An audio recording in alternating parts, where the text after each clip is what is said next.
محترم سامعین و ناظرین، السلام علیکم ورحمۃ اللہ وبرکاتہ۔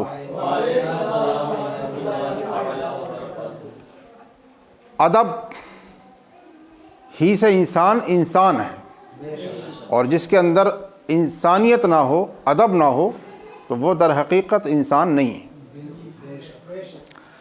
ادب و احترام ضروری ہے، عاجزی انکساری ضروری ہے، محبت، بھائی چارہ، اخوت، انسانیت کا جذبہ، یہ ساری چیزیں ضروری ہیں۔ انسان اور حیوان میں جو بنیادی فرق ہے وہ ادب اور اخلاق کا ہے۔ ادب اور اخلاق جس کے پاس ہے تو وہ انسان ہے، اور ادب اور اخلاق جس کے پاس نہیں ہے تو وہ انسان نما حیوان ہے۔ اس لیے انسان کو چاہیے کہ اپنا اخلاق اور اپنا ادب و احترام درست کرے۔ اگر انسان ادب کو ملحوظ نہ رکھے تو پھر حیوان اور انسان میں کوئی فرق باقی نہیں رہے گا۔ کیا فرق رہے گا؟ اگر ادب سے پیش نہ آئے، بڑوں کی تعظیم و توقیر نہ کرے، فرمایا حدیث شریف میں من لم یرحم صغیرنا ولم یوقر کبیرنا فلیس منا، جو ہمارے چھوٹوں پر رحم نہیں کرتا اور ہمارے بڑوں کی تعظیم نہیں کرتا وہ ہم میں سے نہیں ہے۔ اس لیے انسان کو چاہیے کہ اپنے بڑوں کا ادب و احترام کرے، تعظیم و توقیر کرے، اور چھوٹوں پر شفقت، رافت، رحمت، محبت کا برتاؤ کرے۔ آپ جب دوسرے کو عزت دیں گے تبھی تو دوسرا آپ کو عزت دے گا۔ چھوٹوں پر آپ جب رحمت کا، رحم و کرم کا برتاؤ کریں گے تبھی تو چھوٹا آپ کی تعظیم و توقیر کرے گا۔ تو عمل کی نیت سے ہر جملے کو آپ جو ہے سماعت فرمائیں۔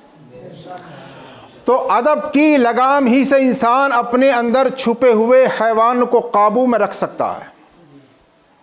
ادب انسانیت کا زیور ہے، ماشاءاللہ۔ ادب انسانیت کا زیور ہے۔ انسانی تہذیب کی یہ خوبصورت عمارت ادب کے ستونوں پر قائم۔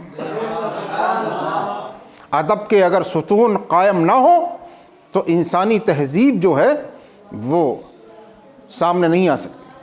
اگر انسان ادب کو نظر انداز کر دے یا اسے ترک کر دے تو انسانی تہذیب کی یہ عمارت چشم زدن میں خاک کے ڈھیر میں تبدیل ہو جائے گی۔ یاد رکھیے، انسانی رشتوں کی بنیاد ادب اور تمیز ہی پر قائم۔ رشتے بھی اسی وقت تک قائم رہتے ہیں جب کہ ادب و احترام اور انسانیت کے ساتھ جو ہے آدمی پیش آئے۔ بلکہ تہذیب کا پہلا اصول ہی ادب ہے۔ ادب سے ہی شروعات ہے تہذیب۔ جب کہ بچہ ابھی غوغاں کرنے کے قابل بھی نہیں ہوتا، بچہ غوغاں کرنے کے قابل بھی نہیں ہوتا کہ والدین اسے سلام کرنا اور ہاتھ ملانا سکھاتے ہیں۔ بچہ اس وقت نہ سلام کا مطلب سمجھتا ہے، سلام کا مطلب کیا ہے، مفہوم کیا ہے، سلامتی کیا ہے، امن کیا ہے، اس کو بچہ نہیں سمجھتا ہے، مگر یہ کہ سب سے پہلا یہی سکھاتے ہیں۔ اور یہ طریقہ کس نے بتایا ہے؟ مذہب اسلام نے بتایا۔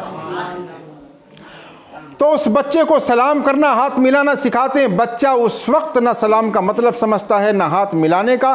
سلام کرنا اور ہاتھ ملانا انسانیت کا پہلا سبق ہے۔ اس لیے کہا گیا ہے کہ جب دو آدمی ملتے ہیں تو ہاتھ ملاتے ہیں، اور جب دو گدھے ملتے ہیں تو لات مارتے ہیں۔ تو پتہ چلا کہ ادب و احترام کے ساتھ جب آپ ملیں گے، ایک دوسرے سے ہاتھ ملائیں گے، مصافحہ کریں گے، اور ماشاءاللہ انسانیت کو عام کریں گے، بھائی چارہ کو عام کریں گے، تو یہ انسانیت کا خاصہ ہے۔ ورنہ تو پھر گدھے میں اور انسان میں کوئی فرق رہے گا؟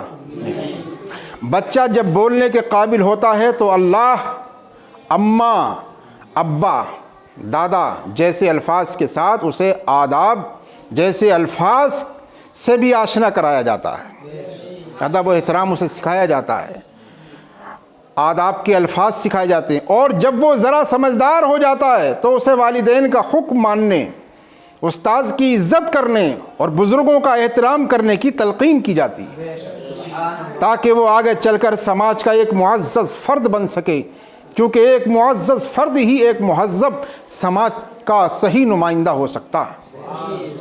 تہذیب انسانی ارتقاء کا زینہ ہے۔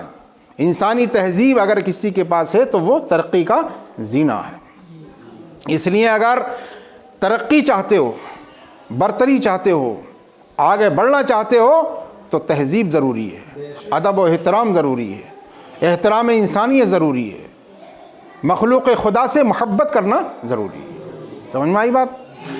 تاریخ گواہ ہے کہ غیر مہذب اور وحشی قومیں دھیرے دھیرے صفحہ ہستی سے مٹ جاتی ہیں اور ان کی جگہ طاقتور اور تہذیب یافتہ قومیں اپنا سکہ جما لیتی ہیں۔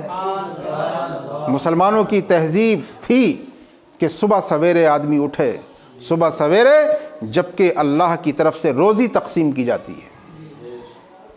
آج یہ تہذیب مسلمانوں میں کم نظر آ رہی ہے، دوسرے لوگوں نے اختیار کر لی ہے۔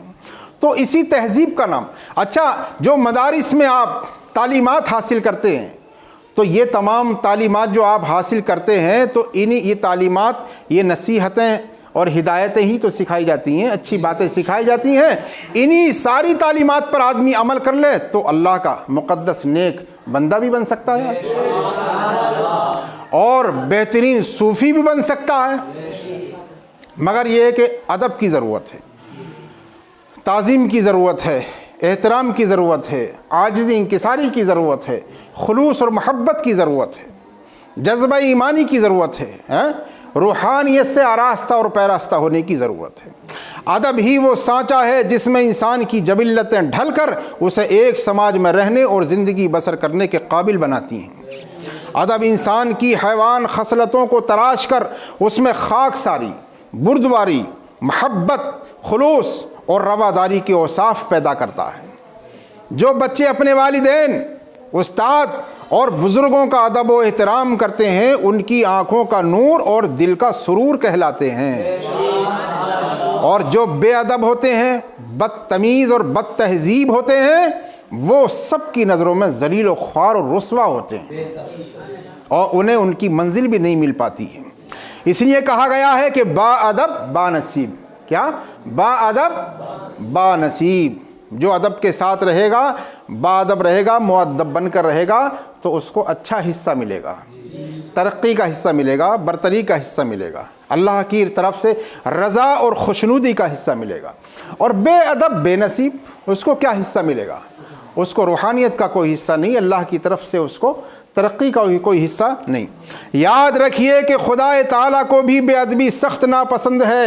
ابلیس کو آسمان کی بلندیوں سے زمین پر اس لیے پھینکا گیا تھا کہ اس نے خدا کے حکم کی نافرمانی اور بے ادبی کی تھی۔ اللہ ان بندوں کو پسند کرتا ہے جو اس کے حکم کا ادب اور احترام کرتے ہیں۔ گمراہ اور سرکش لوگ ابلیس کی طرح اس کے غیظ و غضب کا شکار ہو جاتے ہیں۔ اس لیے ہر انسان کو چاہیے کہ وہ ادب کو اپنی زندگی کا بنیادی اصول بنا لے، کیونکہ ادب ہمیں انسانیت کے بلند مرتبے پر فائز کرتا ہے، نیز دین و دنیا میں ہماری عاقبت روشن کرتا ہے۔ اس لیے ادب و احترام ضروری ہے۔ شاعر نے کہا ہے کہ ادب ہی سے انسان انسان ہے۔ کیا؟ ادب ہی سے انسان انسان ہے۔ در حقیقت ادب ہی سے انسان انسان ہے، اور ادب جو نہ سیکھے وہ حیوان ہے۔ ادب جو نہ سیکھے وہ حیوان ہے۔ اللہ تعالی ہم سب کو ان تمام باتوں پر عمل کرنے کی توفیق رفیق عطا فرمائے، اپنے بڑوں کی تعظیم و توقیر اور چھوٹوں پر شفقت کا برتاؤ کرنے کی توفیق عطا فرمائے، اور انسانیت کا احترام کرنے کی توفیق، ہمارے اندر انسانیت کا جذبہ عطا فرمائے، ہر عمل خیر کی توفیق عطا فرمائے، اور ہم سبوں کو مسلک حق یعنی مسلک اعلیٰ حضرت پر گامزن فرمائے۔ وما علینا الا البلاغ۔ السلام علیکم ورحمۃ اللہ۔